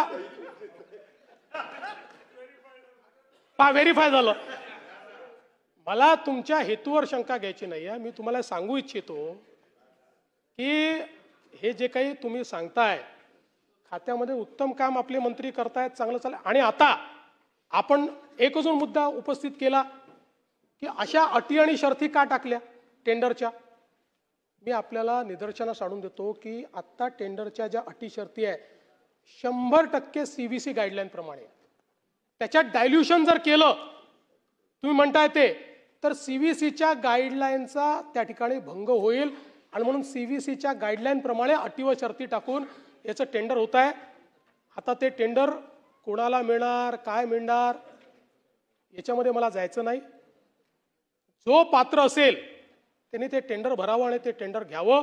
इथे कुठेही रिगिंग याचं करण्यात येणार नाही. आणि मी त्या दिवशी तुमच्या प्रश्नाच्या उत्तरात सांगितलं की भांडे वाटप वगैरे या ज्या आपल्या अतिशय लोकप्रिय स्कीम्स आहेत याच्यामध्ये काही पारदर्शिता आणण्याची आवश्यकता आहे. आणि म्हणून या सगळ्या स्कीम्समध्ये पारदर्शिता आणायची, काही प्रमाणात अजून नवीन स्कीम्स घ्यायच्या का, कुठे DBT करायचं काय, या संदर्भात सुप्रीम कोर्टाने गाईडलाईन्स दिलेले आहेत. आपल्याला माहिती आहे की हे पैसे दुसरीकडे खर्च नाही करतायत. लाडक्या बहिणींना द्यायचे ठरवले म्हणजे त्यांच्याकडे 5-7 हजार कोटी रुपये आहेत. इकडे आपल्याला कर्ज घ्यावं लागतं पण ते आपण लाडक्या बहिणींना देऊ शकत नाही, ते यांनाच आपल्याला द्यायचं आहे. त्यामुळे अजून काही नवीन योजना पारदर्शीपणे आणण्याची जर परवानगी मिळाली तर निश्चितपणे आम्ही त्या योजनाही या ठिकाणी आणण्याचा प्रयत्न हा निश्चितपणे करू, हे मी सांगू इच्छितो. या ठिकाणी ऊर्जा विभागाच्या संदर्भातही काही सदस्यांनी विषय उपस्थित केले. खरं म्हणजे आपण जी काही 7.5 अश्वशक्ती वीज वापर करत असलेल्या 45 लक्ष कृषी पंप धारकांना मोफत वीज देण्याचा निर्णय घेतलाय. तो निर्णय आपण सुरूच ठेवलेला आहे. आणि मला आपल्या निदर्शनास आणून द्यायचं आहे की हा जो काही आपल्याला आपण ही जी मोफत वीज देतोय याच्या पोटी मागच्या वर्षी वितरित अनुदान आहे 18,892 कोटी रुपये. म्हणजे शेतकऱ्यांना 18,892 कोटी रुपये हे आपण या ठिकाणी यातनं दिलेले आहेत. आपण शेतकऱ्यांना दिवसा वीज पुरवठा करण्याच्या संदर्भात कृषी वाहिन्यांचे सौर ऊर्जीकरण करणारी MSKYV मुख्यमंत्री सौर कृषी वाहिनी योजना 2 ही सुरू केली. ही योजना जगातली सगळ्यात मोठी डिस्ट्रीब्युटेड सोलर एनर्जीची योजना आहे. कृषी क्षेत्राची ऊर्जेची मागणी 16,000 मेगावॅट आहे. आपण आता 27 जिल्ह्यांमध्ये 2,779 विद्युत उपकेंद्रासाठी 15,404 मेगावॅट क्षमतेचे सौर प्रकल्प हाती घेतलेले आहेत. आणि सर्व प्रकल्पांच्या निविदा झालेल्या आहेत. सर्व कामं प्रकल्प हे जे आता हातात घेतलेले आहेत हे ऑक्टोबर 2026 पर्यंत आपण पूर्ण करू. ऑक्टोबर 2026 मध्ये किंवा 3-4 महिने मागे पुढे करू. फार तर महाराष्ट्र हे पहिलं राज्य असेल की जे राज्य आपल्या शेतकऱ्यांना 100% हरित वीज देईल. आतापर्यंत 1,710 मेगावॅटचे प्रकल्प कार्यान्वित झाले आहेत. 4 लाखाहून अधिक शेतकरी त्यात लाभान्वित झालेले आहेत. याचा फायदा असा आहे शेतकऱ्याला दिवसा वीज मिळेल. वीज खरेदीमध्ये आपल्या कंपनीची 10,000 कोटी रुपयाची बचत होईल. म्हणजे आज ही 20,000 कोटीची जी सबसिडी दादा द्यावी लागते आहे त्यामध्ये 10,000 कोटी रुपये या एकाच योजनेने आम्ही तुमचे वाचवणार आहोत. आणि शासनाची आणि जी काही क्रॉस सबसिडी आहे त्या क्रॉस सबसिडीमध्ये 5,500 कोटीची या ठिकाणी बचत होईल. आणि सगळ्यात महत्त्वाचं कार्बन उत्सर्जनामध्ये 25% कपात थेट आपण या माध्यमातून करू. यासोबत राज्याचे शाश्वत विकास आणि उद्योगांना चालना देण्यासाठी एनर्जी ट्रान्झिशन ब्ल्यूप्रिंट आपण तयार केली आहे. 2030 सालापर्यंत महाराष्ट्रामध्ये एकूण जी वीज आपण वापरतो यापैकी 50% वीज हरित सोर्सेसमधनं या ठिकाणी येते. आणि हे केलेलं काम याचा स्केल काय हे आपल्या लक्षात आणून देण्याकरता हे सांगतो की गेल्या 2-3 वर्षामध्ये आपण हे काय स्केल अप केलंय. आपल्या राज्याच्या निर्मितीपासनं 2022 पर्यंत किंवा अगदी 47 पासून तर 75 वर्ष समजून घ्या, आपल्या राज्यातली आपली निर्मित आणि कॉन्ट्रॅक्च्युअल कॅपॅसिटी होती 37,000 मेगावॅट. 37,000 मेगावॅट. गेल्या 2 वर्षामध्ये आपण जी अतिरिक्त करारी क्षमता तयार केली आहे ती आहे 45,000 मेगावॅट. म्हणजे 37,000 मेगावॅट आतापर्यंत केली आणि 2च वर्षात 45,000 मेगावॅट अशी. आणि एकूण जे काही कार्यारंभ आदेश आपण जारी केलेले आहेत यामुळे वर्ष 2030 साली आपल्याकडे 82,000 मेगावॅट वीज उपलब्ध असेल आणि त्यातली 45,000 मेगावॅट ही या ठिकाणी जवळपास आपण हरित ऊर्जा या ठिकाणी आपण तयार करणार आहोत. सगळ्यात महत्त्वाचं काय आहे तर याचे दर. आज आपल्याला माहिती आहे की आपली जी लँडेड कॉस्ट आपल्याला पडते 8 रुपयाची पडते आणि आपली खरेदी कॉस्टही 5, 5.5, 6 रुपयापर्यंत पडते. आता याचा सगळ्यात मोठा फायदा रिन्युएबलचा असा आहे 25 वर्ष त्याची किंमत एकच असणार आहे. आणि मग सौर कृषी ऊर्जीकरणाकरता जे 16,000 मेगावॅट आहे त्याचा दर असणार आहे 3 रुपये 7 पैसे.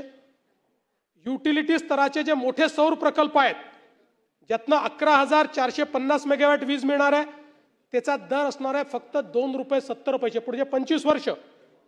आणि सौर आणि पवन असा हायब्रिड जी वीज आपण विकत घेतोय ज्यातनं 4,300 मेगावॅट वीज आपल्याला मिळणार आहे त्याची क्षमता त्याची किंमत असणार आहे 3 रुपये 60 पैसे प्रति किलोवॅट.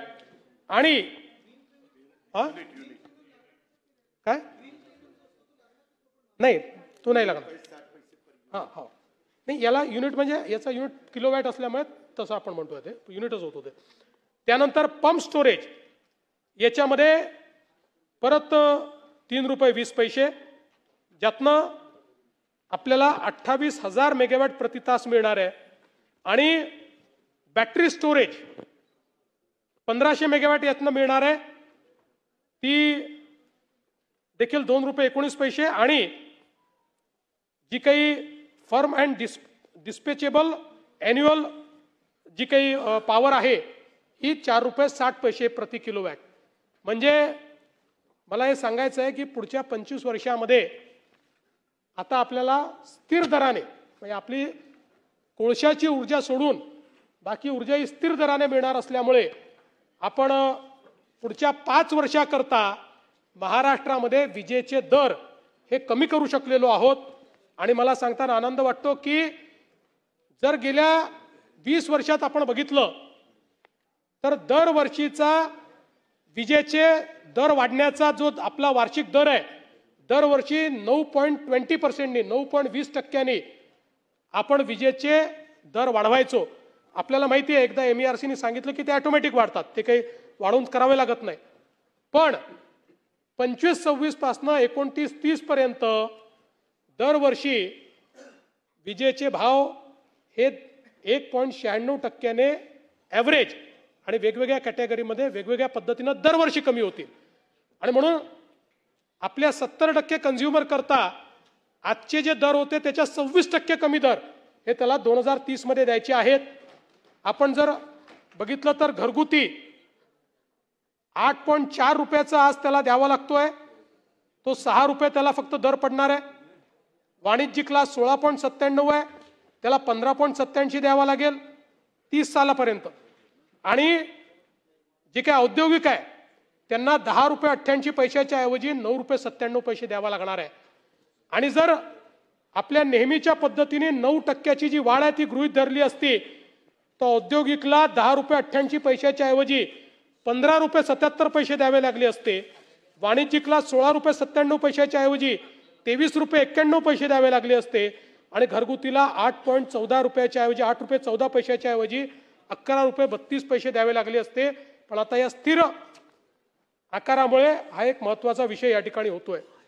यासोबत मला हे सांगायचं आहे की PM कुसुम या योजनेच्या अंतर्गत देशभरामध्ये जे सौर पंप लागले, देशभरामध्ये त्याच्या 60% पंप एकट्या महाराष्ट्राने लावलेले आहेत। आणि आपण जर बघितलं आकडा का महत्त्वाचा आहे, तर आपण साधारण सौर पंप लावण्याची सुरुवात ही 2015 साली केली होती आणि त्यावेळेस इतक्या योजनाही नव्हत्या, पण 15 ते 23 अशा या 8 वर्षामध्ये आपण 1,89,000 पंप लावले आणि जानेवारी 24 ते जून 25 एवढ्या 1 वर्ष 2 महिन्याच्या कालावधीमध्ये 3 महिन्याच्या कालावधीमध्ये आपण 3,86,000 पंप या ठिकाणी लावले। आता मोठ्या प्रमाणात हे जे काही पंप लागलेले आहेत यामुळे 23 लाख एकर जमीन ही ओलिताखाली आलेली आहे आणि आता पुन्हा या पंपांना आपण गती दिली आहे। याच्यामध्ये थोडा एक लॅग तयार झाला होता, कारण आपण ADB सोबत एक करार केलेला आहे। ADB ने आपल्याला अट टाकली होती की 1 लाख पंप संपल्यावरच दुसऱ्या 1 लाखाचं टेंडर काढावं, पण आता त्यातने आपण सूट घेतलेली आहे, त्यामुळे आता हा लॅग दूर होईल आणि डिसेंबरपर्यंत सगळे पंप जे आहेत हे आपण या ठिकाणी लावू शकू, अशा प्रकारची आपल्याला अपेक्षा आहे। यामध्ये पंप लावल्यानंतर एकतर पंपाचा पुरवठा कोणी करायचा, आपण एम्पॅनल लिस्ट दिलेली आहे, त्यामुळे सरकार ठरवणार नाहीये। एम्पॅनल लिस्ट प्रमाणे जो कोणी शेतकरी आहे त्यांनीच ठरवायचं कुठला पंप कोणाचा पंप घ्यायचा आहे। तो पंप घेतल्यानंतर 5 वर्षापर्यंत त्याची देखभाल दुरुस्ती ती कंपनी करेल आणि 5 वर्षापर्यंत त्या पंपाचा इन्शुरन्स असेल, तो तुटला फुटला चोरी गेला तरी त्याचे सगळे पैसे हे इन्शुरन्स कंपनीच्या माध्यमातून त्या ठिकाणी भरण्यात येतील, अशा प्रकारची ही योजना या ठिकाणी केली आहे।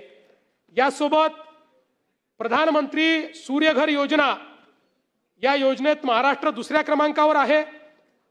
आतापर्यंत आपण 2,24,000 घरगुती ग्राहकांना 858 मेगावॅट पेक्षा जास्त क्षमतेचे रूफटॉप सोलर या ठिकाणी लावलेले आहेत आणि 1,500 कोटीहून जास्त सबसिडीचा लाभ देखील त्यांना दिलाय। आता यातल्या कोणालाही 1 रुपयाही बिल विजेचं भरावं लागत नाही।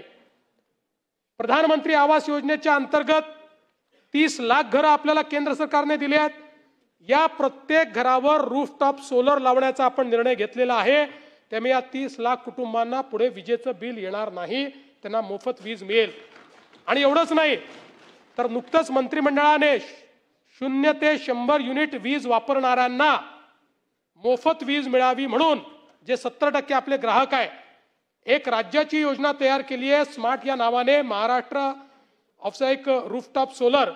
या योजनेच्या अंतर्गत आपण राज्याची सबसिडी देऊन त्यांना रूफटॉप सोलर देतोय। यातल्या पहिल्या टप्प्यामध्ये 5 लाख ग्राहकांसाठी 635 कोटी रुपयाची राज्य योजना मंत्रिमंडळाने मंजूर केलेली आहे। आपला प्रयत्न आहे की घरगुती विजेचा वापर करणाऱ्या जास्तीत जास्त लोकांना सोलर देऊन त्यांना विजेच्या बिलापासून मुक्ती द्यायची, त्या दृष्टीनं हे काम आपलं चाललेलं आहे। ट्रान्सफॉर्मर आणि वितरण रोहित्र या संदर्भातही काही लोकांनी मुद्दा मांडला। आपल्याला कल्पना आहे की नादुरुस्त रोहित्र दुरुस्त करण्यासाठी आपण मोठ्या प्रमाणात जवळपास 2,417 एजन्सी नियुक्त केलेल्या आहेत आणि 25-26 या कालावधीमध्ये आपण 8,737 जे काही नादुरुस्त रोहित्र होते ते सुधारवणे आणि 8,726 वितरण रोहित्र बदलण्याची कारवाई देखील केलेली आहे। यासोबत जवळपास 10,400 थ्री फेज वितरण रोहित्रांचा साठा आता आपल्याकडे उपलब्ध आहे, त्यामुळे कुठेही डिस्ट्रीब्यूशन ट्रान्सफॉर्मर आता नाही, ते फेल झालं म्हणून 8-8, 10-10 दिवस लोकांना थांबावं लागणार नाही, अशा प्रकारचा प्रयत्न आपण केलाय। या ठिकाणी ऑइलच्या संदर्भात वगैरे आता सांगून आपला मी वेळ घेत नाही, निरंतर योजनेच्या संदर्भात यापूर्वी मी बोललेलो आहे ते सांगत नाही। RDSS मध्ये मोठ्या प्रमाणात जे काम चाललेलं आहे ते सांगून आपलं मी आता वेळ या ठिकाणी घेत नाही, पण ऊर्जा क्षेत्रामध्ये अतिशय क्रांतिकारी अशा प्रकारचं काम करण्याचा प्रयत्न आपण करतो. अर्थात पुढचे 3-4 वर्ष इन्फ्रास्ट्रक्चरमध्ये खूप काम आपल्याला करावं लागणार आहे, कारण ज्या पद्धतीनं आपली विजेची मागणी वाढलेली आहे तेवढ्याच वेगानं डिस्ट्रीब्युशन नेटवर्क आणि ट्रान्समिशन इन्फ्रास्ट्रक्चर हे आपण तयार करू शकलेलो नाही. त्यामुळे वीज उपलब्ध आहे, पण हे सगळं इन्फ्रास्ट्रक्चर याचा ॲडिक्वसी प्लॅन झाला, त्याचा टायअप झाला, पैशाची उपलब्धता झाली, त्याचे टेंडर झाले आहेत. आता ह्याचं एक्झिक्युशन करण्याकरता पुढच्या 3 वर्षामध्ये फेजमध्ये हे या ठिकाणी होईल आणि या महाराष्ट्राला अतिशय दर्जेदार अशा प्रकारची वीज या ठिकाणी स्वस्तात देण्याचं काम हे या राज्य सरकारच्या माध्यमातून निश्चितपणे करण्यात येईल. आज खरं म्हणजे लोकशाहीर अण्णाभाऊ साठे यांचा स्मृती दिन आहे. मी त्यांना अभिवादन करतो आणि त्यांच्या विचारावर चालणारं हे सरकार आहे हे निश्चितपणे या ठिकाणी अधोरेखित करतो. आणि म्हणूनच आपण जर बघितलं असेल तर आयुष्यभर दलित, वंचित आणि कष्टकरी समाजाचा विचार हा अण्णाभाऊ साठेंनी आपल्या कवितांच्या माध्यमातून, आपल्या लेखनाच्या माध्यमातून मांडला आणि तोच विचार आणि त्याच घटकांकरता काम करण्याचा प्रयत्न आम्ही करतो. आणि म्हणून निश्चितपणे मी समाजातल्या सर्व प्रकारच्या वंचितांना आश्वस्त करतो की हे सरकार सातत्याने वंचितांचा विचार करून त्यांच्याकरता काम करेल. आज मुंबईकरता अनेक प्रकल्प आपण करतो आहोत. अटल सेतू पूर्ण झालाय, एक कोस्टल रोड पूर्ण झालाय, आता बांद्रा वर्सोवा कोस्टल रोडचं काम चाललंय. वर्सोवापासनं दहिसर आणि दहिसरपासनं भाईंदर याचे वर्क ऑर्डर आपण दिलेले आहेत, त्याचेही काम आपण चालू करतो. त्यामुळे वेस्टर्न साईडला सीमलेस कनेक्टिव्हिटी आपण करतो आणि यासोबत भाईंदर म्हणजे उत्तरपासनं तर विरारपर्यंत एक अजून सागरी सेतू तयार करण्याकरता आपला प्रकल्प तयार झालेला आहे. जायकाकडे आपण तो लवकरच देतो आहोत. इन प्रिन्सिपल त्यांच्याशी चर्चा देखील झालेली आहे.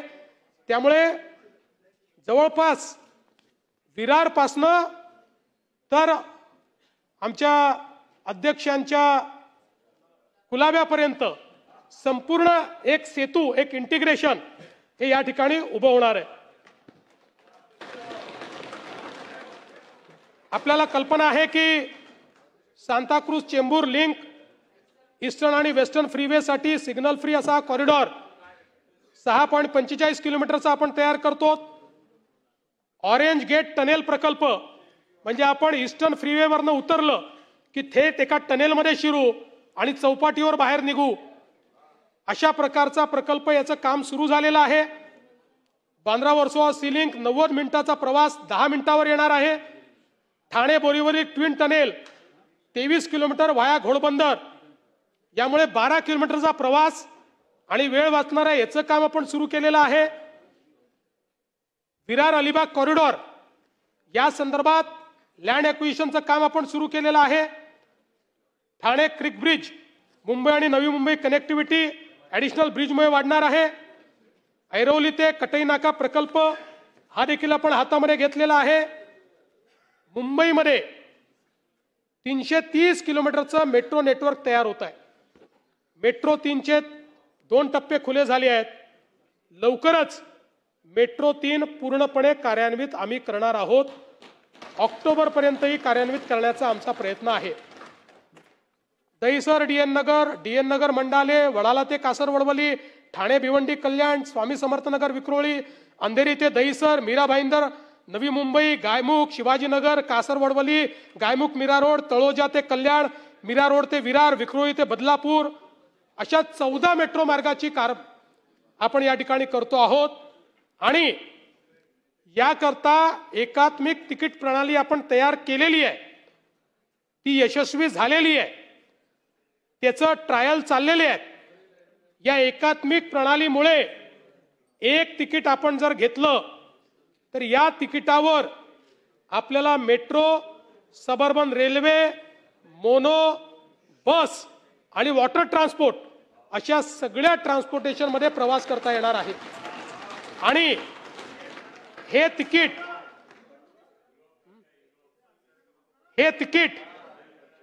व्हॉट्सअपवर देखील उपलब्ध होणार आहे. हेच तिकीट व्हॉट्सअपवर होणार आहे, निवडणुकीचं तिकीट व्हॉट्सअपवर मिळणार नाही. आणि यासोबत एक प्रयत्न अजून आमचा आहे. माननीय अध्यक्ष महोदय, मध्यंतरीच्या काळामध्ये सबअर्बन रेल्वेची एक मोठी दुर्घटना झाली आणि सातत्याने सबअर्बन रेल्वेला दरवाजे नसल्यामुळे ऍक्सिडेंट आपण झालेले पाहतो.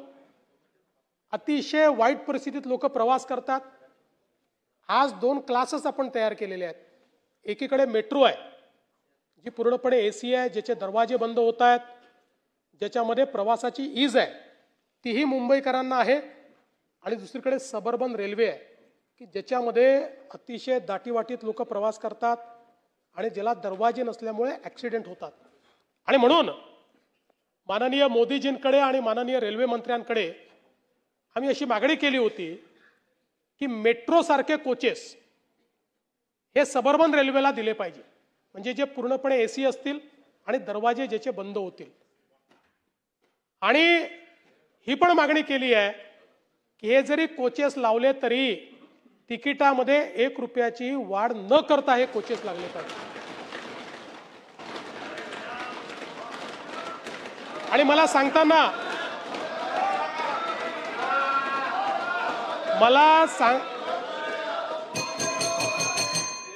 सांगताना याचं समाधान आहे.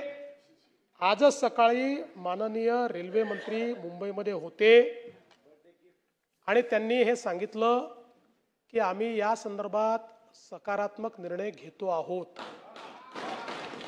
लवकरच मुंबईला येऊन या संदर्भातली अधिकृत ते घोषणा करतील आणि त्यानंतर आपल्या सबअर्बन रेल्वेचे सगळे डब्बे हे मेट्रो सारखे एसी आणि रेट्रोफिटिंग नाही, नवीन डब्बे, रेट्रोफिटिंगचे डब्बे नाही, तर या ठिकाणी चांगल्या पद्धतीनं हे डब्बे त्या ठिकाणी येतील की ज्यामध्ये दरवाजेही असतील आणि या ट्रेन एसी असतील आणि कुठलंही तिकीट वाढ याच्यामध्ये केली जाणार नाही. अध्यक्ष महोदय, नवी मुंबईचं विमानतळ परवाच आम्ही त्याचा मी आणि शिंदे साहेब गेलो होतो, आढावा घेतला आणि ऑक्टोबरपर्यंत हे विमानतळ सप्टेंबरच्या शेवटपर्यंत पूर्ण होईल अशी परिस्थिती आहे. नैनाच्या संदर्भात आपल्याला कल्पना आहे, मी आता जास्त वेळ घेणार नाही, त्याचं डेव्हलपमेंट चाललंय. वाढवण या बंदराचं काम अतिशय वेगानं चाललेलं आहे. जगातल्या पहिल्या 10 मध्ये असलेलं वाढवणचं बंदर हे मुंबईला आणि महाराष्ट्राला एक नवीन मॅरीटाईम ताकद तयार करून देणार आहे. यासोबत नवी मुंबईमध्ये आपण एज्युसिटी तयार करतो. या एज्युसिटीमध्ये 10 फॉरेन युनिव्हर्सिटीज याव्यात अशी आपली अपेक्षा आहे. त्यातल्या 5 युनिव्हर्सिटीजने करार केलेला या सगळ्या युनिव्हर्सिटीज जगातल्या नामांकित युनिव्हर्सिटीज आहेत आणि इतर देशात त्यांच्या त्या देशामध्ये जाऊन शिकायला जेवढे पैसे लागतात त्याच्या 25 ते 30% पैशामध्ये आपल्या भारतीय विद्यार्थ्यांना त्या युनिव्हर्सिटीत शिकता येणार आहे. अध्यक्ष महोदय, या ठिकाणी धारावीचा विषय देखील आमच्या ताईंनी मांडला. खरं म्हणजे तो महत्वाचाच विषय. त्याही संदर्भात मी आपल्या लक्षात आणून देतो की हा जो प्रकल्प आहे, पहिल्यांदा तर कुठलीही जमीन अडाणींना देण्यात आलेली नाही. ही जमीन DRPला दिलेली आहे. DRP ही स्पेशल पर्पज व्हेकल आहे. स्पेशल पर्पज व्हेकल याच्यामध्ये महाराष्ट्र सरकार हे भागीदार आहे. हे स्पेशल पर्पज व्हेकल महाराष्ट्र सरकारचं स्पेशल पर्पज व्हेकल आहे. त्याच्यामध्ये अडाणी हे विकासक म्हणून, पार्टनर म्हणून त्या ठिकाणी आलेले आहेत. या धारावीमध्ये अधिसूचित क्षेत्र 251 हेक्टर आहे. प्रत्यक्ष पुनर्वसनाकरता त्यातलं क्षेत्र जे मिळत आहे ते केवळ 108 हेक्टर मिळत आहे. उरलेलं सगळं क्षेत्र हे रिझर्वेशन किंवा इतर प्रकारच्या नॅचरल अशा प्रकारच्या ॲम्युनिटीजमध्ये त्या ठिकाणी जाणार आहे. 108 हेक्टरच्या क्षेत्रामध्ये हे काम करायचं आहे. यामध्ये एकूण प्रकल्पाचा जो खर्च आहे हा 95,790 कोटी प्राथमिक खर्च आहे. याची पहिली बांधकाम परवानगी 14/1/2025 ला दिलेली आहे. पुनर्वसन घटकाच्या बांधकामाचा पूर्ण कालावधी म्हणजे 100% रिहॅबिलिटेशनचा कालावधी 7 वर्षे. आणि जे पात्र झोपडपट्टी धारक आहेत त्यांचं पुनर्वसन धारावीमध्येच केलं जाणार आहे, बाहेर नाही, धारावीमध्येच. यासोबत ज्यांचे उद्योग आहेत त्यांना उद्योगाकरता तिथेच जागा दिली जाणार आहे, व्यवसायाकरता तिथेच जागा दिली जाणार आहे. धारावी ही केवळ एक राहण्याची जागा नाही आहे, ते एक इकॉनॉमिक हब देखील आहे. म्हणजे मी नेहमी सांगतो की 2014 पासून जरा मी मोठ्या दुकानातनं जोडे घ्यायला लागलो. 2014 पूर्वी माझे जोडे मी धारावीतनं घ्यायचो, बॅगही धारावीतनं घ्यायचो. याचं कारण तुम्हाला पाहिजे त्या ब्रँडची बॅग आणि जोडे हे 10% किमतीत तुम्हाला धारावीत त्या काळात तरी मिळायचे. त्यामुळे अतिशय चांगले कारीगर, पोट्री असेल, चामड्याचा व्यवसाय असेल, हे सगळे या सगळ्यांना धारावीमध्येच उत्तम व्यवस्था तयार करून ऑर्गनाइज्ड सेक्टरमध्ये यांना आपण आणणार आहोत. आणि ऑर्गनाइज्ड सेक्टरमध्ये आल्यामुळे आतापर्यंत ते काही टॅक्स भरतात नाही भरत याचा रेकॉर्ड नाही आहे, पण ऑर्गनाइज्ड सेक्टरमध्ये आल्यानंतर टॅक्स भरावे लागतील म्हणून स्पेशल केस म्हणून 5 वर्षापर्यंत त्यांना आपण टॅक्स हॉलिडे देखील देण्याचा निर्णय केलेला आहे. आणि या माध्यमातनं जे लोक, हा पहिला प्रकल्प आहे, आपल्याला माहिती आहे की 2011 पर्यंतचे जे लोक आहेत त्यांना आपण आधी 2001 होतं, मग आपण 2017 कायदा केला, 2011 पर्यंत केलं. आता माननीय हायकोर्टाने तेही मान्य केलं.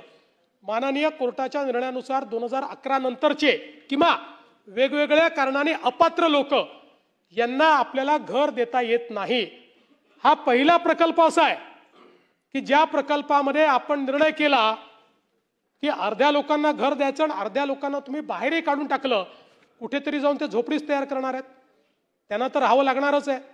आणि म्हणून या प्रकल्पात आपण स्पेशल केस म्हणून निर्णय केला की त्याही सगळ्यांना घर दिलं जाईल आणि चांगल्या क्वालिटीचं घर दिलं जाईल.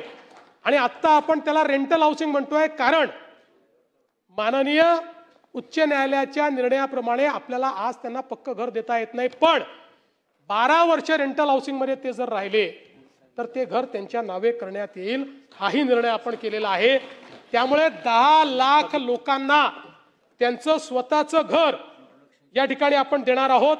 आणि याकरता, या पुनर्वसनाकरता आपल्याला 541 एकर जागा या ठिकाणी वेगवेगळ्या ठिकाणी लागणार आहे. तीही जागा अडाणींना नाही, DRPला देण्यात येते आहे.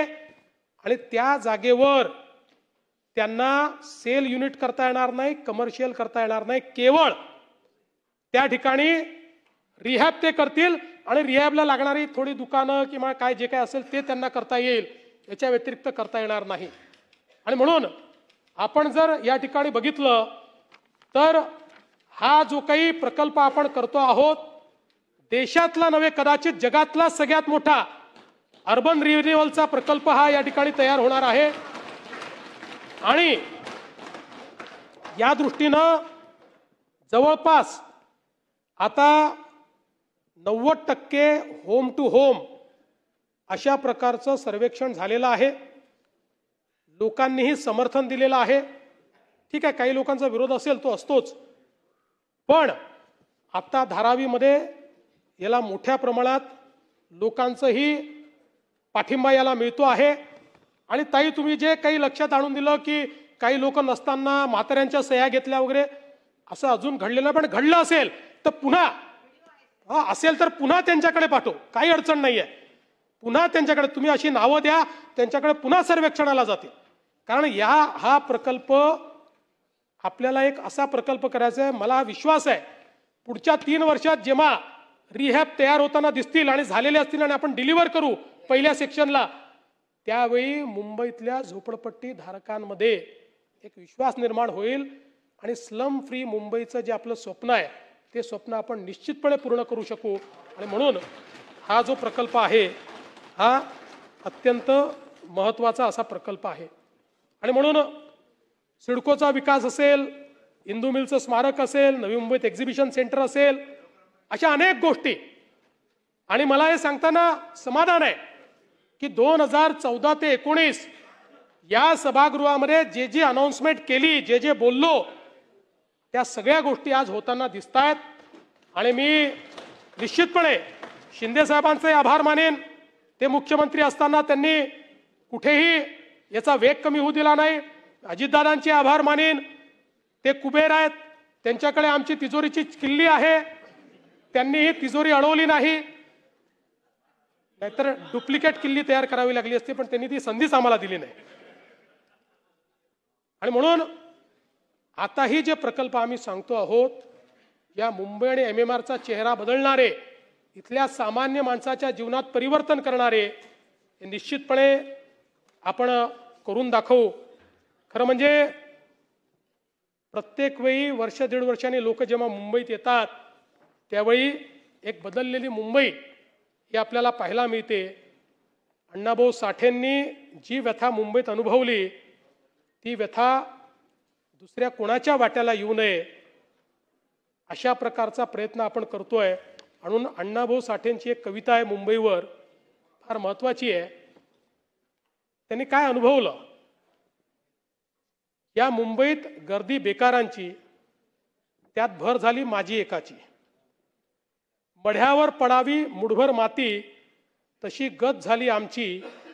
ही मुंबई यंत्राची, तंत्राची, जगणाऱ्यांची, मरणाऱ्यांची, शेंडीची, दाढीची, हडसनच्या गाडीची, नायलॉनच्या आणि जॉर्जेटच्या तलम साडीची, बुटांच्या जोडीची, पुस्तकांच्या थडीची, माडीवर माडीची, हिरव्या माडीची, पैदास इथे भलतीच चोरांची. एत खाऊंची, शिरजोरांची, हरामखोराची, भांडवलदारांची. पोटासाठी पाठ धरली होती मी कामाची. परवा केली नाही उन्हाची, थंडीची, पावसाची. पाण्याने भरलं खिसं माझं, वाण मला एका छत्रीची. आणि पुढे याच कवितेमध्ये त्यांनी संयुक्त महाराष्ट्राच्या चळवळीच्या देखील त्या ठिकाणी नांदी केलेली आहे.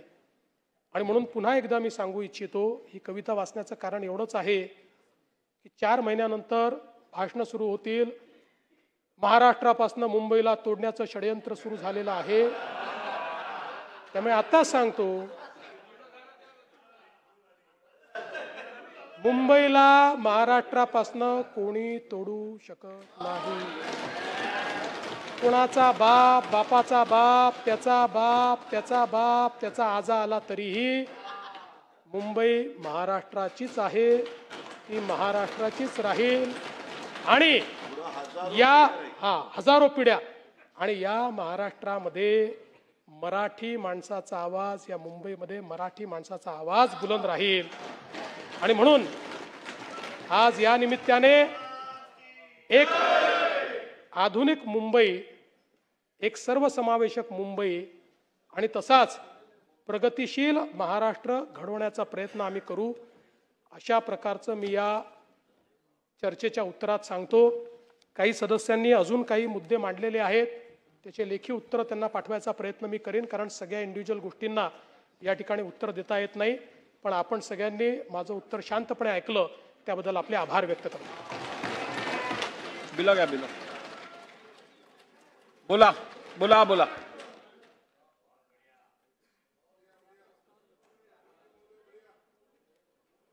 माननीय अध्यक्ष महोदय,